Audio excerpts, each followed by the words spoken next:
아이고, 세월이 어찌 이리도 빠르답니까? 엊그제 벚꽃이 흩날리던 것 같은데 어느새 지리산 자락에는 굵은 단풍이 뚝뚝 떨어지고 찬바람이 옷깃을 파고드는 늦가을이 되었습니다. 안녕하세요. 설화를 귀로 듣는 설화를 듣다입니다. 오늘 밤 여러분은 어느 동네의 달빛 아래서 이 이야기를 듣고 계신가요?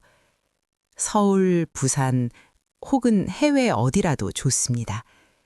우리가 이야기로 연결된 지금 이 순간 여러분이 계신 곳을 댓글로 남겨주세요. 여기 평생을 흙냄새 맡으며 살아온 한 노인이 있습니다. 이름은 박달재. 사람들은 그를 그저 박영감이라 불렀지요. 나이는 60을 훌쩍 넘겨 일흔을 바라보는데 슬하에 자식 하나 없고 곁을 지키는 마누라 하나 없이 산 아래 찌그러져가는 오두막에서 홀로 지내는 외로운 처지였습니다. 오늘도 박영감은 새벽 이슬을 맞으며 지게 하나 짊어지고 산을 올랐습니다. 겨울이 오기 전에 땔감이라도 좀 넉넉히 해두고 운이 좋으면 도라지나 더덕이라도 몇 뿌리 캐서 장터에 내다 팔아 쌀이라도 한 대 살 요량이었지요. 하지만 오늘따라 산신령님이 무심하신지 하루 종일 산을 헤매도 눈에 띄는 약초가 하나 없었습니다. 허허, 이놈의 팔자. 산삼은커녕 칡뿌리 하나 구경하기 힘드니 원. 올겨울은 또 어찌 난다냐. 박영감은 텅 빈 지게를 추스르며 긴 한숨을 내쉬었습니다. 그의 입에서 나온 하얀 입김이 허공으로 흩어지는 모습이 마치 그의 헛헛한 인생 같아 보였지요. 해는 뉘엿뉘엿 서산으로 넘어가고 산그림자가 길게 드리워지기 시작했습니다.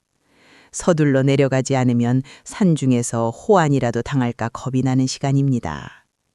박영감은 서둘러 발길을 돌렸습니다. 바스락 바스락 낙엽 밟는 소리만 적막한 산속에 울려 퍼졌습니다. 그런데 바로 그때였습니다. 낑, 끙, 끙. 어디선가 가늘고 애처로운 소리가 들려왔습니다. 박영감은 걸음을 뚝 멈췄습니다. 처음에는 잘못 들은 줄 알았습니다. 바람이 나뭇가지를 스치는 소리겠거니 했지요. 하지만 귀를 기울이니 그 소리는 더욱 선명하게 들려왔습니다. 낑, 끙, 끙. 마치 갓난아기가 엄마를 찾으며 보채는 듯도 하고 다친 짐승이 마지막 숨을 몰아쉬며 내뱉는 신음소리 같기도 했습니다. 박영감의 등줄기에 식은땀이 흘렀습니다. 이 깊은 산속에 이 늦은 시간에 무슨 소리란 말입니까? 그냥 모른 척하고 내려가야 한다고 머리로는 생각했습니다. 괜히 엉뚱한 것에 휘말렸다가는 제명에 못 죽는 법이니까요. 하지만 박영감의 발은 야속하게도 그 소리가 나는 쪽을 향하고 있었습니다. 평생 남에게 모진 말 한 번 못하고 살아온 그놈의 지긋지긋한 착한 심성 때문이었지요. 박영감은 낯을 꽉 쥐고 소리가 나는 덤불숲으로 조심조심 다가갔습니다. 가시덤불을 헤치고 무성한 자풀을 걷어내자 그곳에는 믿을 수 없는 광경이 펼쳐져 있었습니다. 아니, 이게 뭐여? 박영감은 그만 자리에 주저앉을 뻔했습니다. 그곳에는 웬 짐승 새끼 한 마리가 덫에 걸려 버둥거리고 있었는데 그 녀석은 토끼도 아니고 노루도 아니었습니다. 누런 털에 검은 줄무늬가 선명한 바로 산중의 왕 호랑이의 새끼였습니다. 누군가 몰래 놓아둔 쇠창살 덫인 모양이었습니다. 날카로운 쇠이빨이 어린 호랑이의 오른쪽 앞발을 꽉 물고 놓아주지 않고 있었습니다. 얼마나 몸부림을 쳤는지 덫주반의 흙은 온통 파헤쳐져 있었고 그 녀석의 앞발에서는 붉은 피가 철철 흘러 낙엽을 적시고 있었지요. 아직 젖도 안 뗀 조그만 녀석이었습니다. 고양이라고 믿을 만큼 작고 여린 생명이었습니다. 박영감의 숨이 턱 막혔습니다. 호랑이다. 새끼라도 호랑이는 호랑이여. 당장 도망쳐야 해. 그의 본능이 경고했습니다. 새끼가 있다는 건 근처에 어미호랑이가 있다는 뜻 아니겠습니까? 성난 어미호랑이가 나타나면 뼈도 못 추릴 판입니다. 박영감은 뒷걸음질을 쳤습니다. 지금이라도 못 본 척하고 냅다 뛰어야 살 수 있습니다. 그런데 돌아서려는 찰나 덫에 걸린 새끼 호랑이와 눈이 딱 마주치고 말았습니다. 녀석은 으르렁거릴 힘조차 없는지 그저 젖은 눈망울로 박영감을 빤히 쳐다보고만 있었습니다. 그 눈빛이 어찌나 맑고 슬퍼던지 마치 사람의 눈 같았습니다. 할아버지, 좀 살려주세요. 너무 아파요. 하고 말하는 것만 같았지요. 박영감의 가슴 한구석이 찌리르하게 아려왔습니다. 평생 자식 하나 없이 외롭게 살아온 서러움 때문이었을까요? 아니면 죽어가는 생명에 대한 최근심 때문이었을까요? 그 눈빛을 보고 나니 도저히 발걸음이 떨어지지가 않았습니다. 이거 참 큰일 났네. 내가 미쳤지, 내가 미쳤어. 박영감은 하늘을 한 번 쳐다보고 땅을 한 번 쳐다보며 탄식했습니다. 그러고는 덜덜 떨리는 다리를 진정시키며 조심스럽게 새끼 호랑이 쪽으로 다가갔습니다. 주변을 두리번거리며 어미가 없는지 살피는 것도 잊지 않았지요.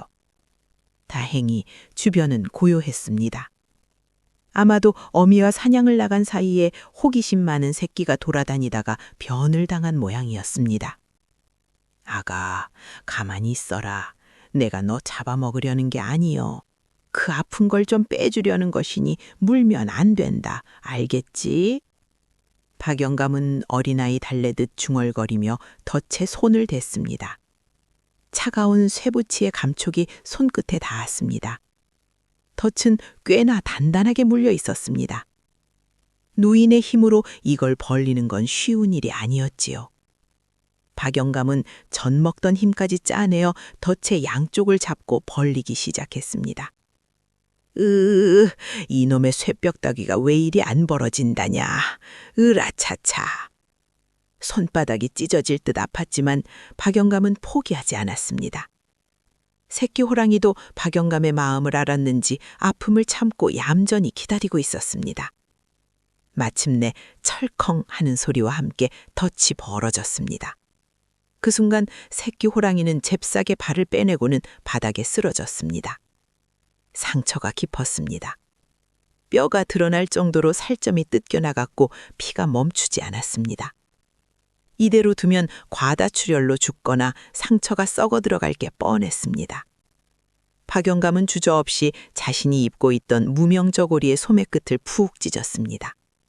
가난한 살림에 옷 한 벌이 귀한 처지였지만 지금 그런 걸 따질 때가 아니었지요. 그는 찢어낸 천으로 새끼 호랑이의 상처 부위를 꼼꼼하게 동염해 주었습니다. 산사람의 지혜였지요. 자, 됐다. 이제 피는 멎을 게다. 어미가 올 때까지 꼼짝 말고 여기 있거라. 나는 갈란다. 박영감은 식은땀을 닦으며 일어났습니다. 할 도리는 다 했습니다. 이제는 정말 살 길을 찾아 떠나야 할 시간이었습니다. 해는 이미 반쯤 넘어가 산속은 어둑어둑해지고 있었습니다. 박영감은 서둘러 지게를 지고 산길을 내려가기 시작했습니다. 뒤도 돌아보지 않고 10리쯤 걸었을까요? 등 뒤에서 자꾸만 바스락거리는 소리가 들려왔습니다. 바람소리인가 싶어 무시하려 했지만 소리는 끈질기게 따라왔습니다. 설마. 박영감은 걸음을 멈추어 뒤를 돌아보았습니다. 그리고 그만 입을 다물지 못했습니다. 저만치 뒤에서 아까 그 새끼 호랑이가 절뚝거리는 다리로 힘겹게 박영감을 쫓아오고 있는 게 아니겠습니까? 앞발에 감긴 하얀 무명천에는 피가 배어나와 붉게 물들어 있었습니다.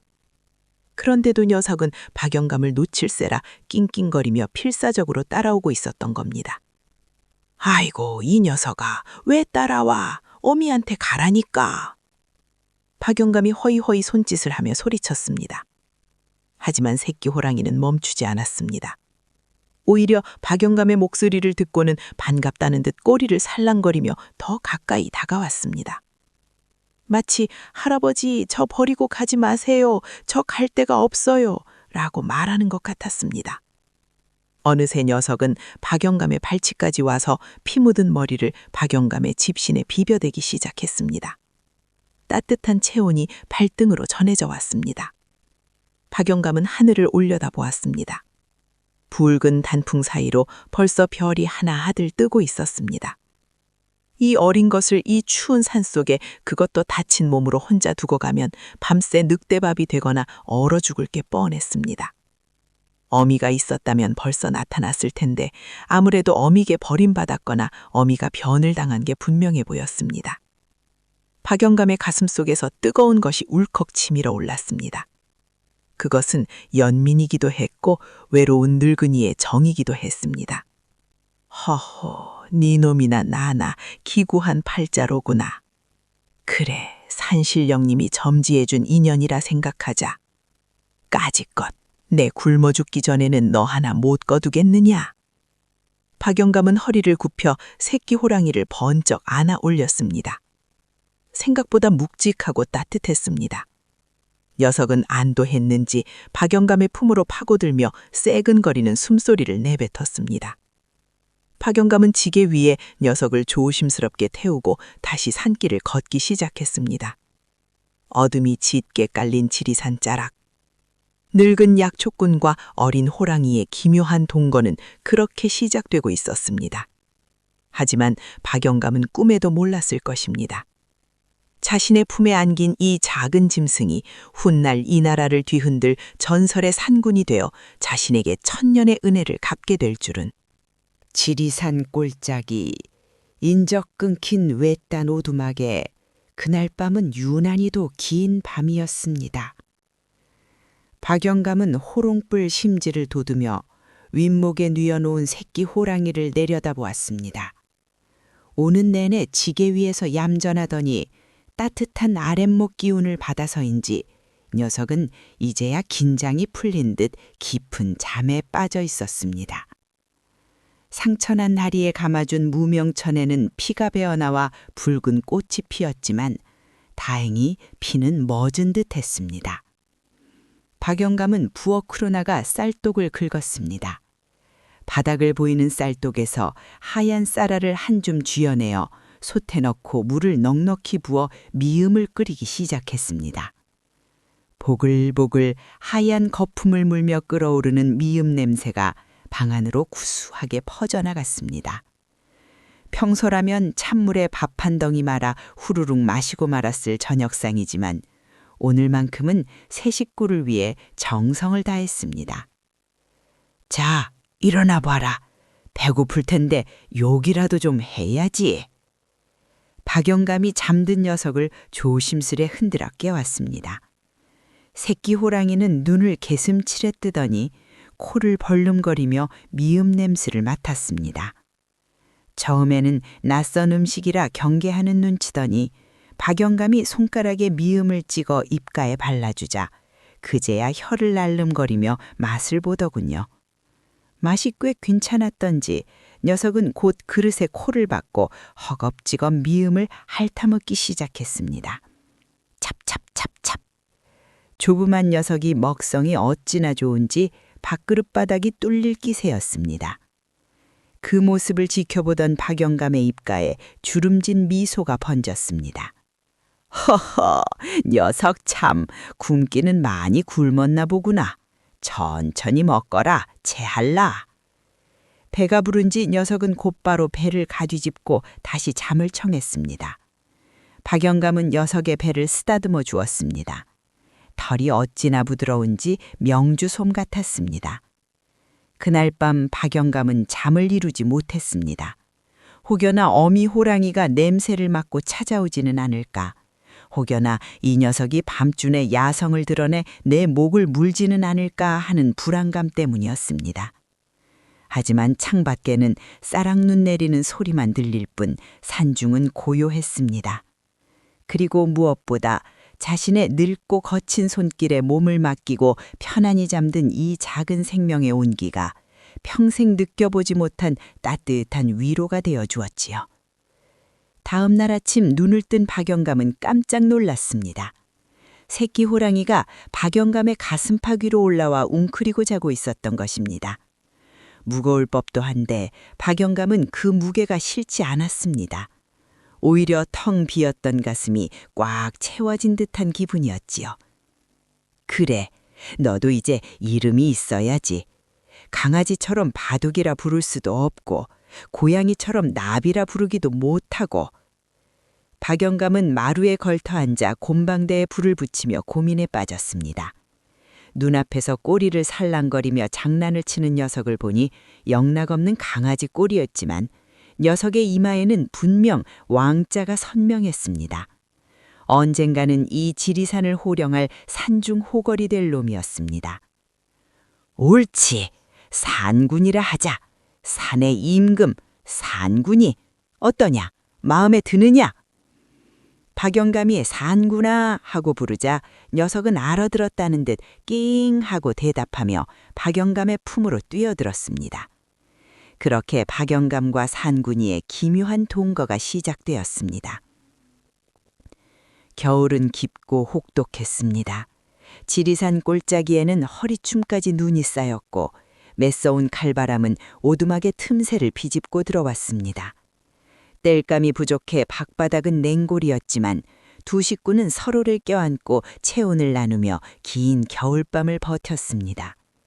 산군이는 박영감의 등 뒤에 딱 붙어 잡고 박영감은 산군이를 솜입을 삼아 추위를 이겨냈지요. 어쩌면 그의 겨울 박영감을 살린 건 아궁이의 불씨가 아니라 산군이의 뜨거운 심장 소리였는지도 모릅니다. 봄이 오고 얼음이 녹아 계곡물 흐르는 소리가 들릴 즈음 산군이는 눈에 띄게 달라져 있었습니다. 처음 데려올 때만 해도 고양이만 했던 녀석이 어느새 진돗개만큼 자라 있었지요. 상처난 다리는 말끔이나 이제는 마당을 펄펄 날아다녔습니다. 이빨도 제법 날카로워져서 더 이상 미음만 먹일 수는 없었습니다.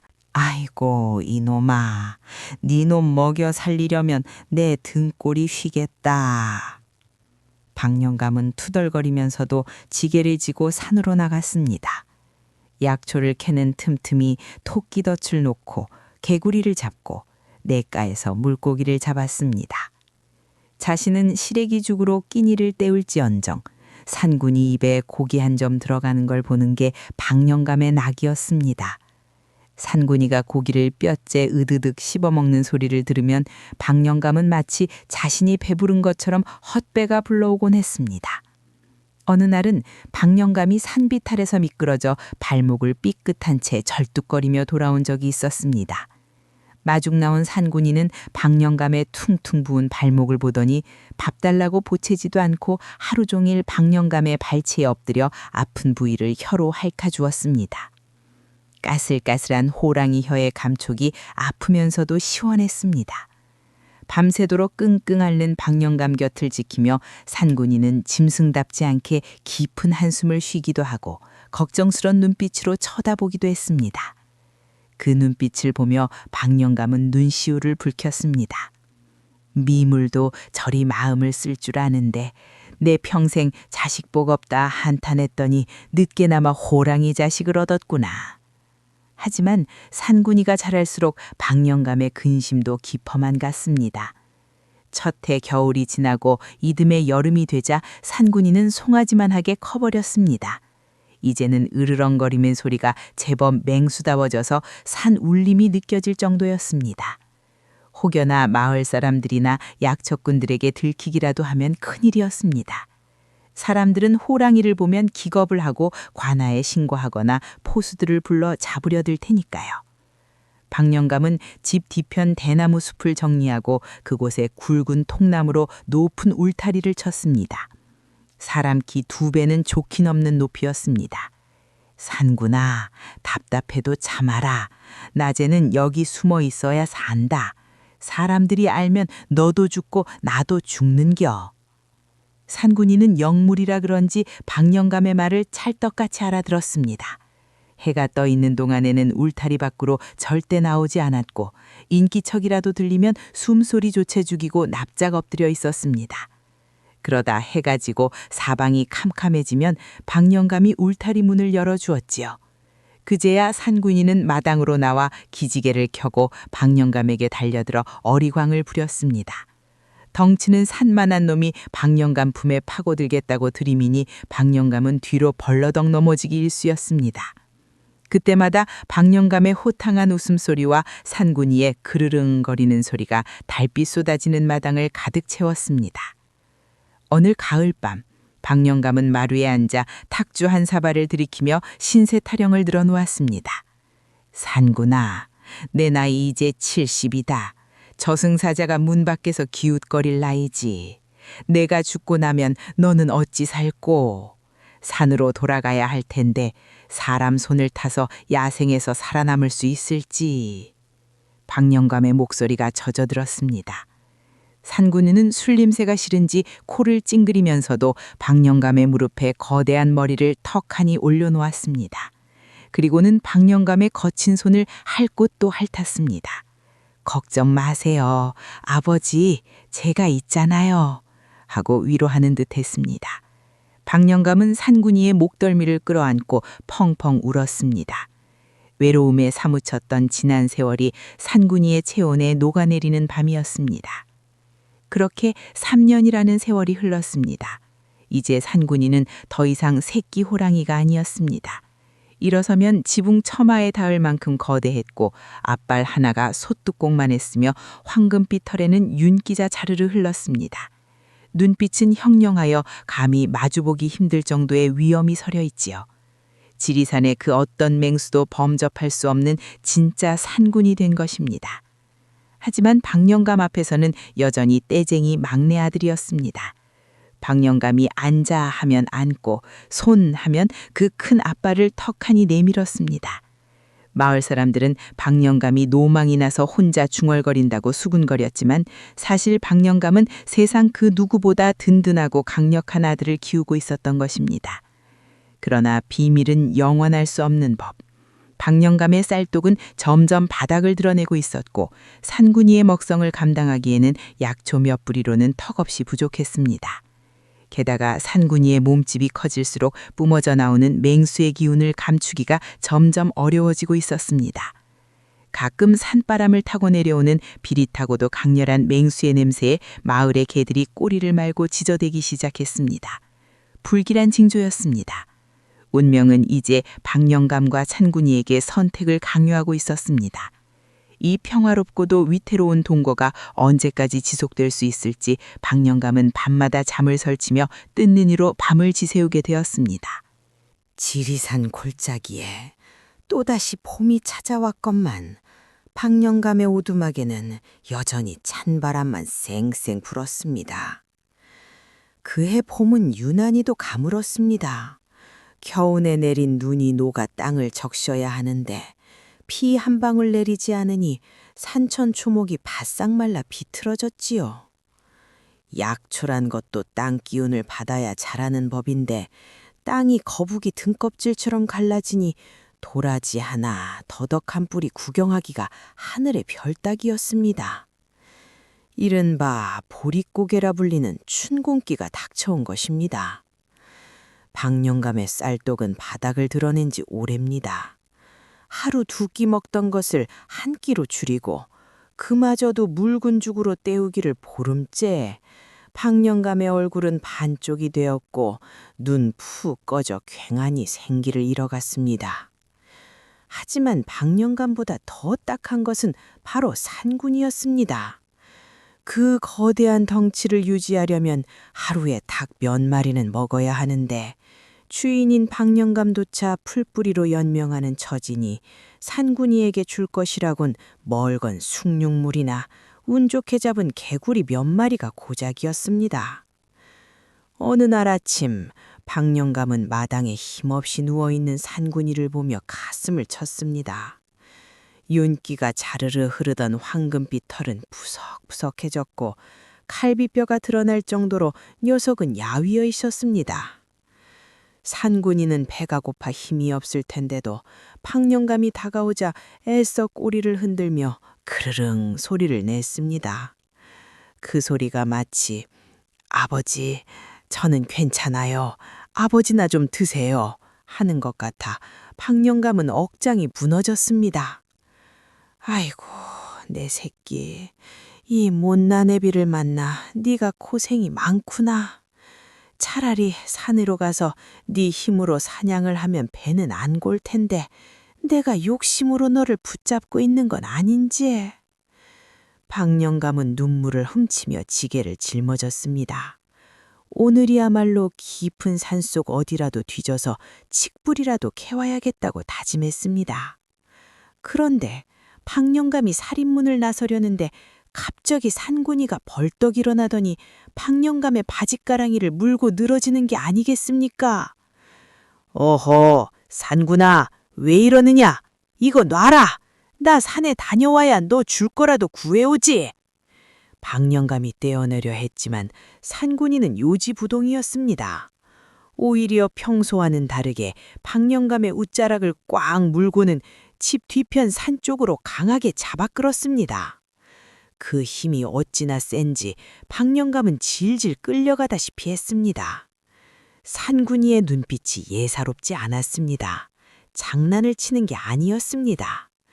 노랗게 빛나는 그 눈동자에는 무언가 결연한 의지가 담겨 있었습니다. 설마 나보고 따라오라는 것이냐? 박영감이 묻자 산군이는 바짓가랑이를 놓고는 앞장서서 몇 걸음 가더니 뒤를 돌아보며 긍 하고 재촉했습니다. 평소에는 낮에 절대 울타리 밖으로 나오지 않던 녀석이었습니다. 무언가 곡절이 있음을 직감한 박영감은 홀린 듯 산군이의 뒤를 따르기 시작했습니다. 산군이는 박영감이 평소 다니던 완만한 약초꾼 길이 아니라 사람이 전혀 다니지 않는 짐승길로 접어들었습니다.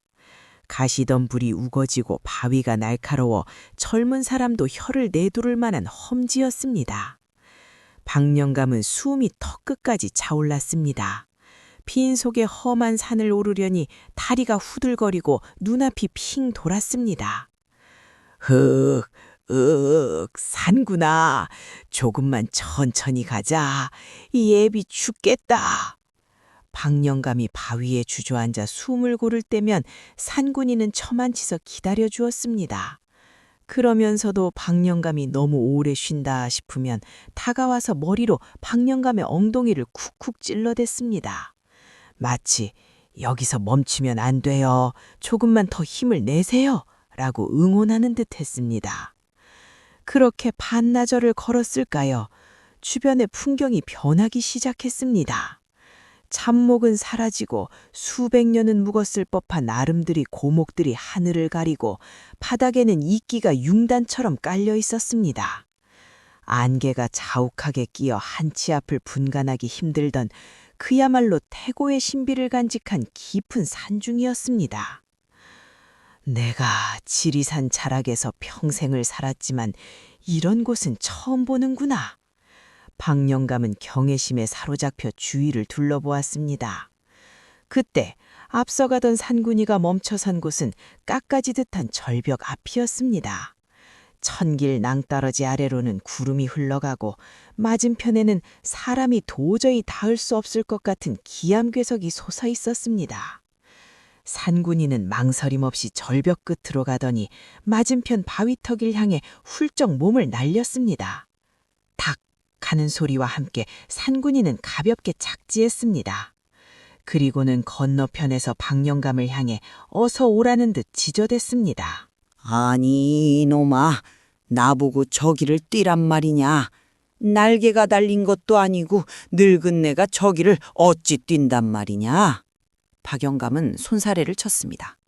발만 헛디뎌도 뼈도 못 추릴 낭떠러지였습니다. 하지만 상군이는 포기하지 않고 으르렁거렸습니다. 그 소리가 어찌나 다급한지 박영감은 산군이를 믿어보기로 했습니다. 평생을 자식처럼 키운 놈이 애비를 죽을 자리에 데려가진 않을 것이란 믿음 하나였습니다. 박영감은 눈을 질끈 감고 있는 힘을 다해 몸을 날렸습니다. 으라차차! 천만다행으로 박영감의 손이 맞은편 바위 끝에 걸렸습니다. 몸이 허공에 대롱대롱 매달린 절체절명의 순간 산군이가 잽싸게 박영감의 옷덜미를 물어 위로 끌어올려 주었습니다. 거친 바위 위로 나뒹군 박영감은 가쁜 숨을 몰아쉬었습니다. 심장이 터질 것만 같았습니다.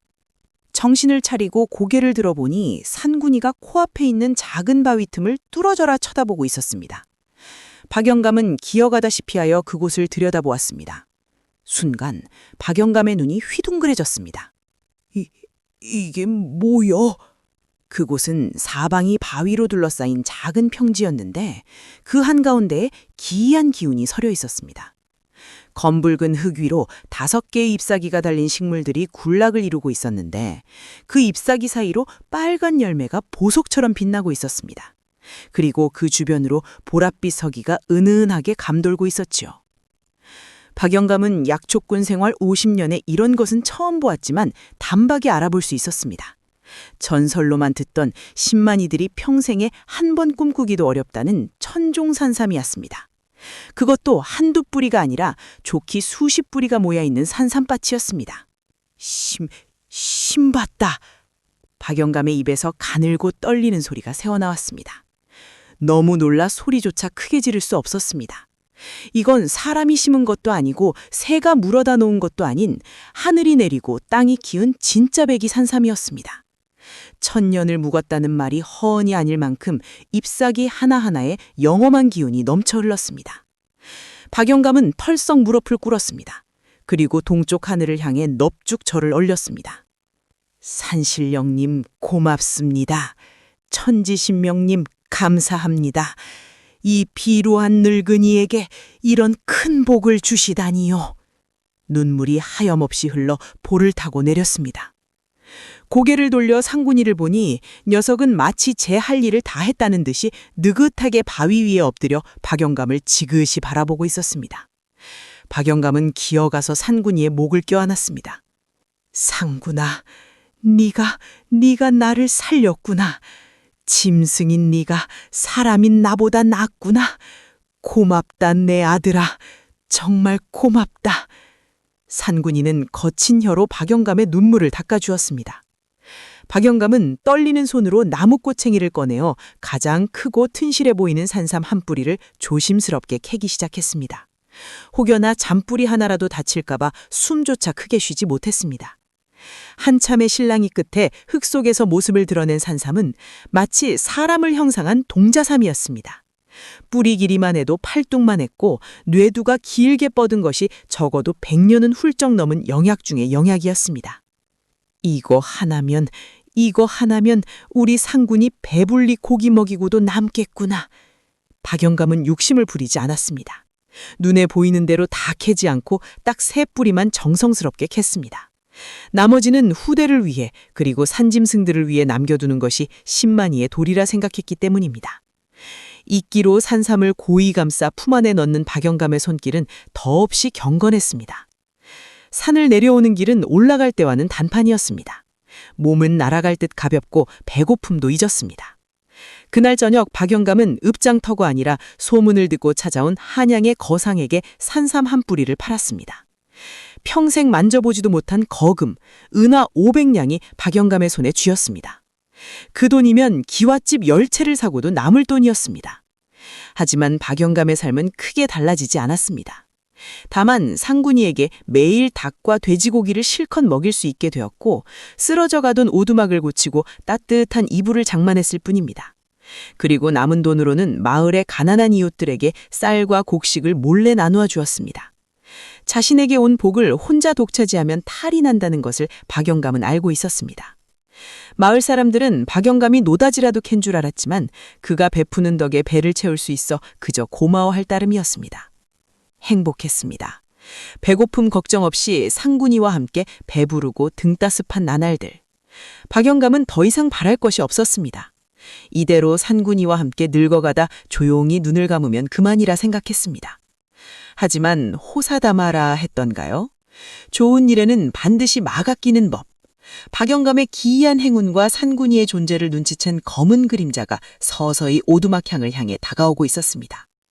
탐욕의 눈이 먼 자, 바로 고을사또 조탐관이었습니다. 지리산 자락 고을에 새로 부임한 사또. 성은 조가요, 이름은 탐관이라. 사람들은 그를 일러 조탐관이라 불렀으니 이름 그대로 탐욕이 목구멍까지 차오른 자였습니다.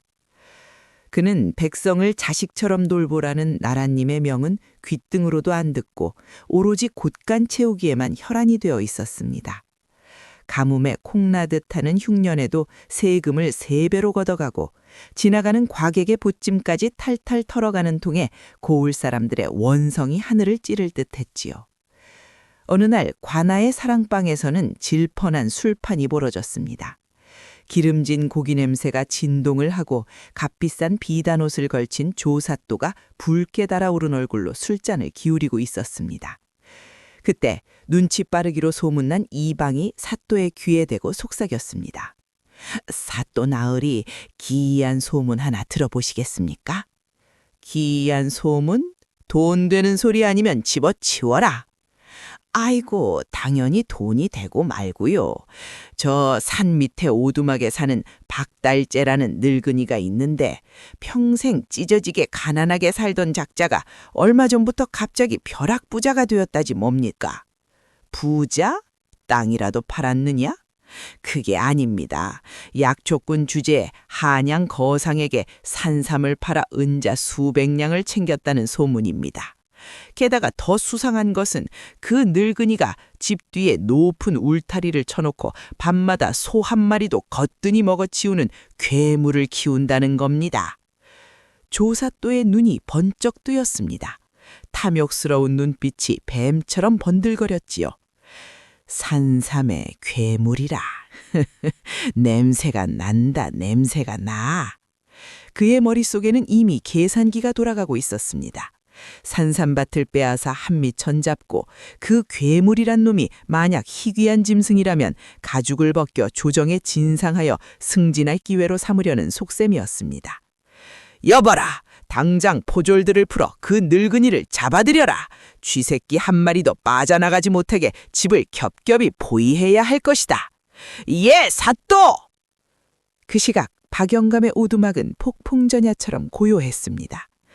박영감은 놔당에서 산군이에게 줄 닭을 손질하고 있었고 산군이는 울타리 너머 대나무 숲에서 낮잠을 자고 있었지요.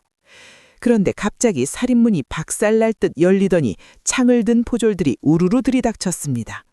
박달재가 누구냐? 관아에서 나왔다. 박영감은 혼비백산하여 자리에서 일어났습니다. 아니, 나으리들 대체 무슨 일로? 잔말 마라. 네 놈이 산적들과 내통하여 작물을 숨기고 있다는 첩보가 들어왔다. 당장 오라를 받아라. 포졸들은 다짜고짜 박영감의 팔을 꺾고 포승줄로 꽁꽁 묶었습니다. 박영감은 억울하다고 소리쳤지만 육모방망이가 등짝을 후려칠 뿐이었습니다. 집안은 순식간에 난장판이 되었습니다. 포졸들은 쌀독을 깨고 장롱을 뒤집으며 돈이 될 만한 것은 모조리 챙겼습니다. 그때였습니다. 강! 집 뒤편 대나무숲 울타리 안에서 산을 울리는 맹수의 포효소리가 들려왔습니다. 산군이가 잠에서 깨어난 것이지요. 자신의 아버지가 낯선 사내들에게 끌려가고 집안이 쑥대밭이 된 꼴을 본 산군이가 흥분한 것입니다. 울타리가 우지끈 소리를 내며 흔들렸습니다. 당장이라도 뛰어나와 사람들을 덮칠 기세였습니다. 포졸들은 기겁하여 뒷걸음질했습니다. 선짐승이다. 저 울타리 안에 곰이라도 있는 게냐? 박영감은 순간 눈앞이 캄캄해졌습니다. 지금 산군이가 나오면 꼼짝없이 화살바지가 되어 죽습니다. 놈들은 무장을 하고 있었습니다. 박영감은 찢어지는 가슴을 부여잡고 울타리 쪽을 향해 목이 터지라 고함을 질렀습니다. 안 된다. 얌전히 있거라. 절대 나오면 안 돼. 이 예비 말 들어라. 제발, 제발 가만히 있어. 그것은 비명에 가까운 애원이었습니다. 박영감의 절박한 외침을 알아들었을까요? 요동치던 울타리가 잠잠해졌습니다. 대신 낑, 끙 하는 슬픈 울음소리만이 담장을 넘어 들려왔습니다. 산군이도 알고 있었던 겁니다. 지금 나가면 아버지가 더 위험해질 수 있다는 것을. 박영감은 질질 끌려가면서도 자꾸만 뒤를 돌아보았습니다. 어둑해진 대나무 숲 사이로 황금빛 눈동자 2개가 눈물을 머금은 채 자신을 바라보고 있는 것이 보였습니다. 미안하다, 산구나. 펍도 못 챙겨주고 나 없어도 얌전히 있어야 한다. 박영감은 차디찬 관아의 감옥에 갇혔습니다. 습하고 냄새나는 옥바닥에는 지푸라기 몇 가닥만 흩어져 있었지요. 하지만 박영감은 자신의 처지보다 집에 혼자 남겨진 산군이 걱정에 피가 말랐습니다. 덩치는 산만 해도 제 손으로 밥 한 번 찾아 먹어본 적 없는 녀석입니다. 배고픔을 못 이겨 마을로 내려오기라도 한다면 그날로 호환이라며 몰매를 맞을 게 뻔했습니다. 다음 날 아침 박영감은 형틀에 묶였습니다. 높은 의자에 거만하게 앉은 조사또가 코스염을 만지작거리며 물었습니다. 네 이놈 박달재야. 네가 감히 약초꾼 주제에 수백 냥의 은자를 숨겨두고 호의호식한다지? 그 돈이 어디서 났느냐? 필시 도적질을 했거나 나라에서 그만 밀무역을 한 것이 틀림없다. 사또나으리 억울합니다. 소인은 그저 산에서 산삼 몇 뿌리를 캐어 판 돈으로. 산삼? 오호라 산삼이라. 조사또의 눈이 탐욕으로 번들거렸습니다. 그렇다면 그 산삼밭이 어디 있느냐? 한두 뿌리가 아닐 텐데 그 위치를 그려바치면 내 특별히 너를 방면해 주마. 박영감은 입을 꾹 다물었습니다.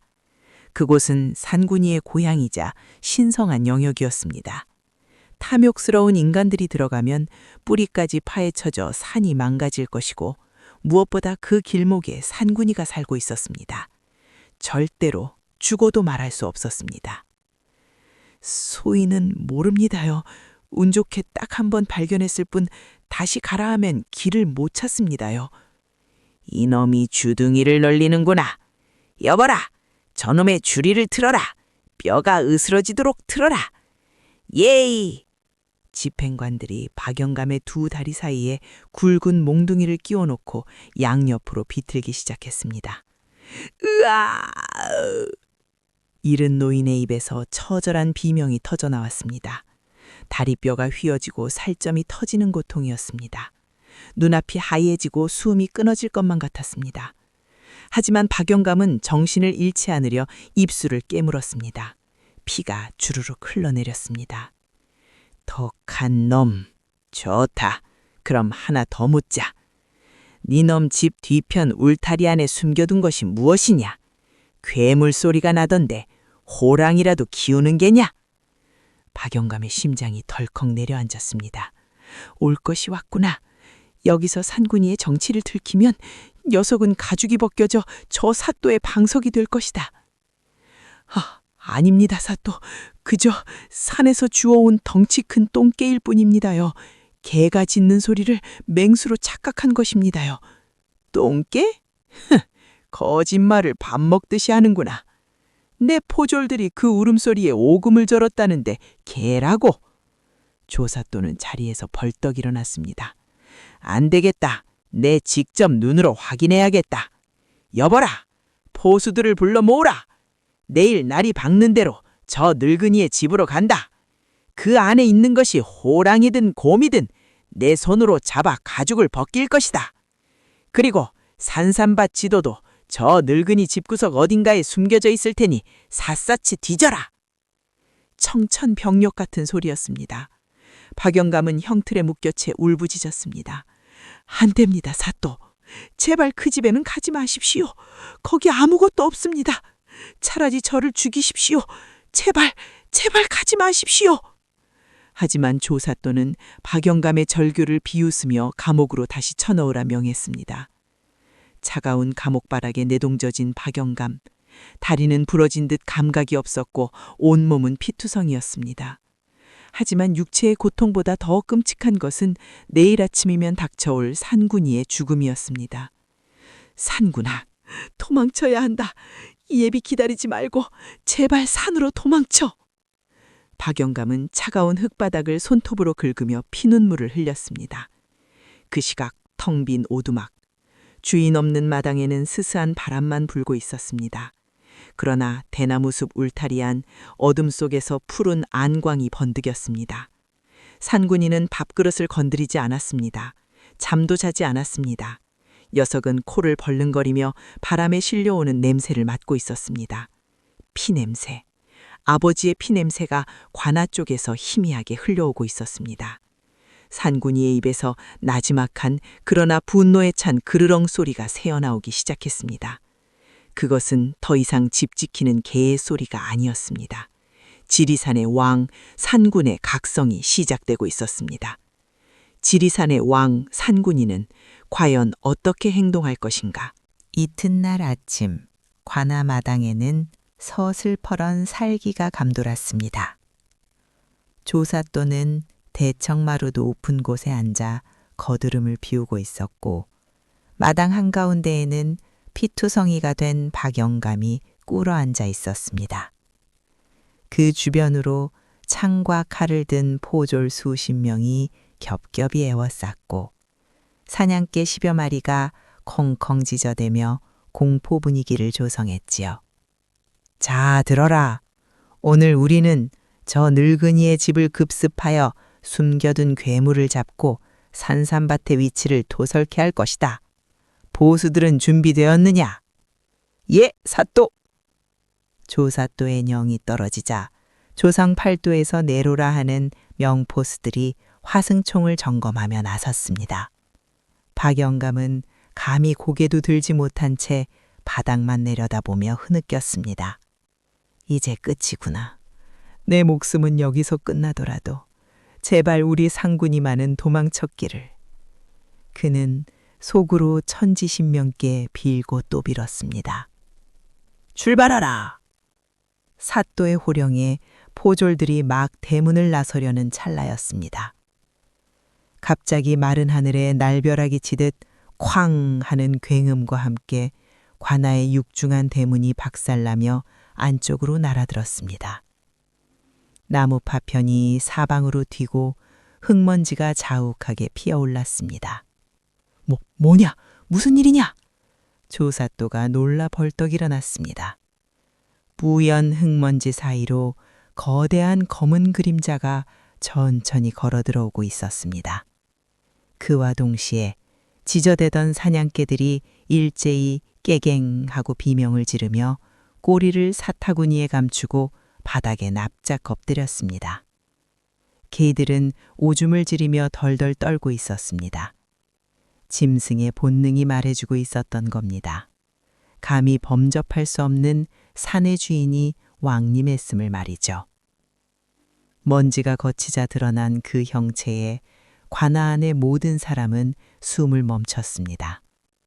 집채만한 황금빛 호랑이, 바로 산군이었습니다. 그런데 산군이는 혼자가 아니었습니다. 산군이가 그 하며 낮게 으르렁거리자 관아 담벼락이 지붕이 심지어 대문 밖에서 수십 개의 푸른 안광이 번뜩였습니다. 호랑이다! 호랑이떼가 나타났다! 포졸 하나가 넋이 나간 목소리로 외쳤습니다. 그렇습니다. 지리산의 모든 호랑이들이 그들의 왕 산군이를 돕기 위해 산을 내려온 것입니다. 담장 위에는 표범처럼 날렵한 놈들이, 지붕 위에는 덩치가 고운만한 놈들이 포위하고 있었습니다. 좋기 5마리나 되어 보였습니다. 아니, 그 뒤에 더 있는지도 모를 일이었습니다. 크아! 산군이가 하늘이 찢어져라 포효했습니다. 그 소리가 어찌나 큰지 관아의 기왓장이 우수수 떨어지고 사람들의 고막이 터질 듯 멍해졌습니다. 그것은 단순한 울음소리가 아니었습니다. 내 아버지를 건드린 놈들을 용서치 않겠다는 지리산 산신령의 진노와도 같았습니다. 쏴라! 뭐하고 있느냐? 저 짐승들을 쏴라! 조사또가 땡딱거리며 소리쳤습니다. 하지만 포수들은 손이 떨려 화승총에 불조차 붙이지 못했습니다. 호랑이의 기에 눌려 오금이 저려서 한 발자국도 움직일 수 없었던 겁니다. 가장 앞에 있던 산군이가 바닥을 박차고 날아올랐습니다. 마치 춤을 추듯 포졸들이 든 창과 칼을 앞발로 탁탁 쳐냈습니다. 쇠붙이들이 힘없이 날아가 꽂혔습니다. 산군이는 사람을 물어 죽이지 않았습니다. 그저 압도적인 힘으로 제압할 뿐이었습니다. 꼬리 한번 휘두르니 장정 서너시 추풍 낙엽처럼 나뒹굴었습니다. 다른 호랑이들도 일제히 뛰어내렸습니다. 관아마당은 순식간에 아수라장이 되었습니다. 포졸들은 무기를 버리고 살려주시오를 외치며 쥐새끼처럼 도망치기에 바빴습니다. 그러나 호랑이들은 도망가는 자는 쫓지 않고 오직 참을 겨누는 자들만 골라 혼쭐을 내주었습니다.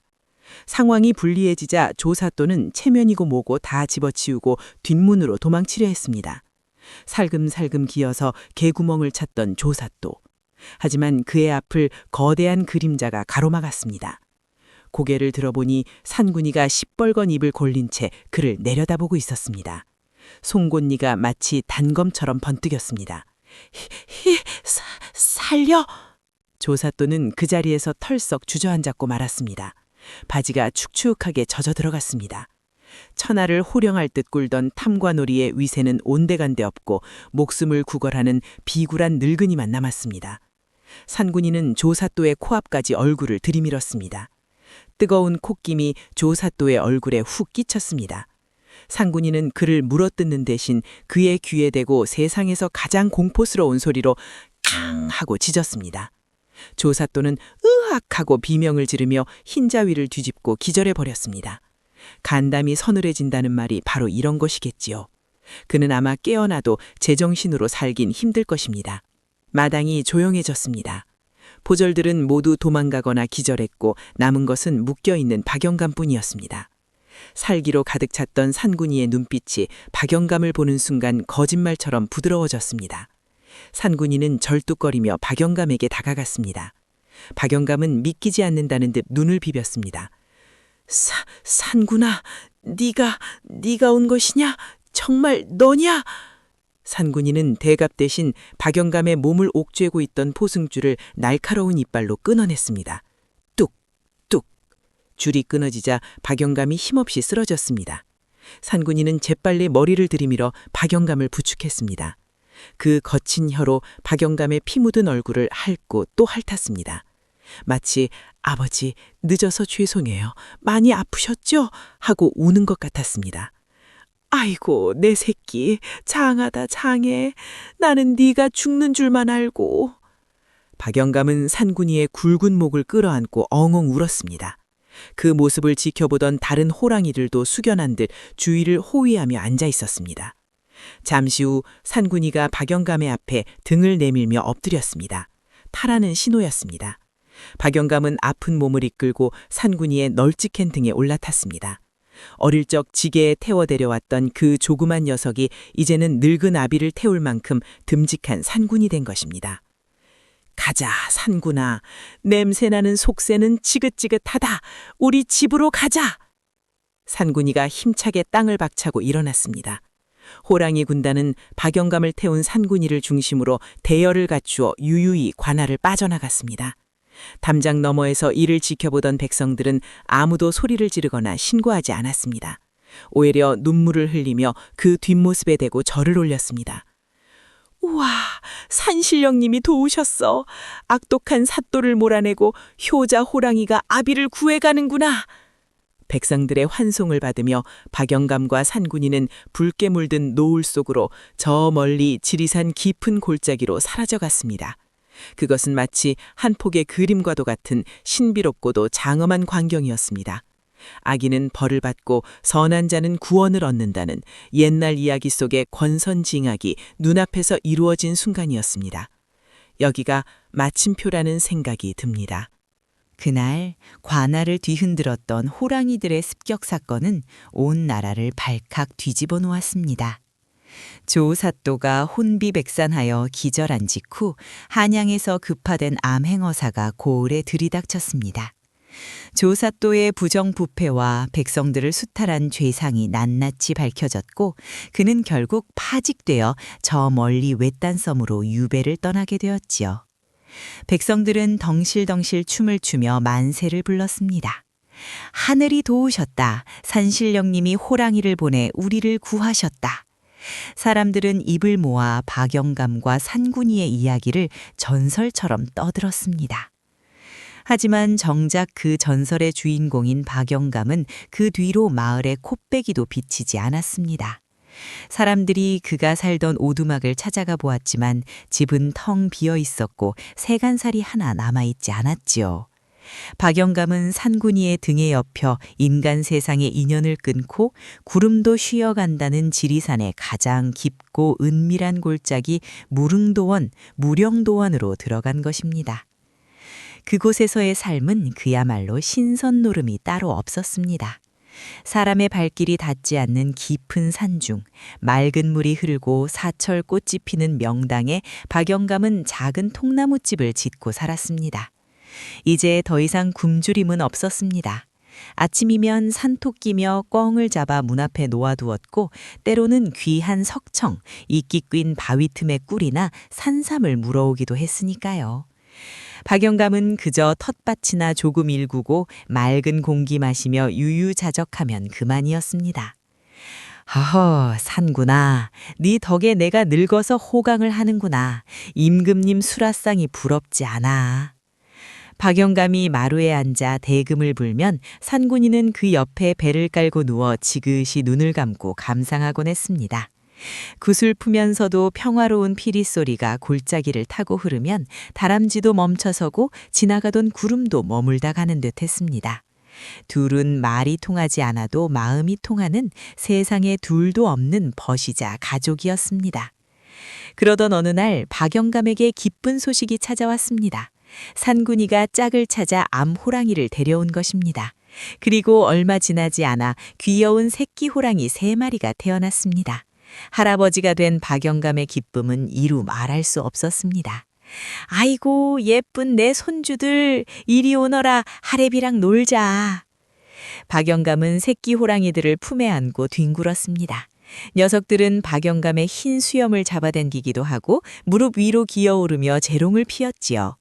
천하를 호령하는 맹수의 새끼들이 늙은 인간 앞에서 강아지처럼 구는 모습이라니 세상 어디에서도 볼 수 없는 기이하고도 아름다운 풍경이었습니다. 산군이는 그 모습을 흐뭇하게 바라보며 마치 아버지, 이제 외롭지 않으시죠? 라고 묻는 듯 했습니다. 세월은 유수와 같다더니 어느덧 10년이라는 세월이 흘렀습니다. 박영감의 허리는 더욱 굽었고 검버섯이 핀 얼굴에는 죽음의 그림자가 드리우기 시작했습니다. 반면 산군이의 새끼들은 무럭무럭 자라 숲을 호령하는 청년 호랑이가 되어 입도 입독립해 나갔지요. 이제 다시 오두막에는 늙은 박영감과 늙은 산군이 둘만 남게 되었습니다. 어느 늦가을 밤이었습니다. 박영감은 자신의 때가 왔음을 직감했습니다. 기력이 쇠하여 몸을 일으키기조차 힘들었습니다. 그는 누운 채로 손을 뻗어 곁을 지켜던 산군이의 앞발을 잡았습니다. 산군이의 털도 예전처럼 윤기가 흐르지 않고 곳곳에 세월의 흔적이 하얗게 서려 있었습니다. 산군아, 내 아들아. 킁. 고맙다. 평생 외롭고 천대받은 이 늙은이 곁을 지켜줘서. 네가 없었다면 내 인생은 참으로 쓸쓸했을 게야. 너는 짐승이 아니라 하늘이 내게 보내준 귀한 자식이었다. 박영감의 눈가에 눈물이 고여 주름진 뺨을 타고 흘러내렸습니다. 산군이는 슬픈 눈으로 박영감의 얼굴을 핥으며 낑낑거렸습니다.